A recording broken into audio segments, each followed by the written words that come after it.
नमस्ते प्रणाम दोस्तों, मैं हूँ आपका अपना भोजपुरी गायक लक्ष्मण प्रजापति। एगो भौजाई के लइका भइल बा और उनका ननद भौजाई से अपने नेक जोग मांगताड़ी लइका होखला खुशी में।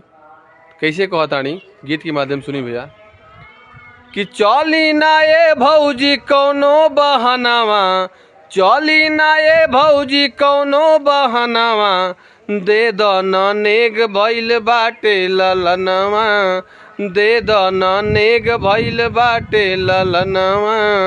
कि चली ना ये भौजी कौनो बहनावा, चली ना ये भौजी कौनो बहनावा, दे दन नेग भइल बाटे ललनवा, दे दन नेग भइल बाटे ललनवा।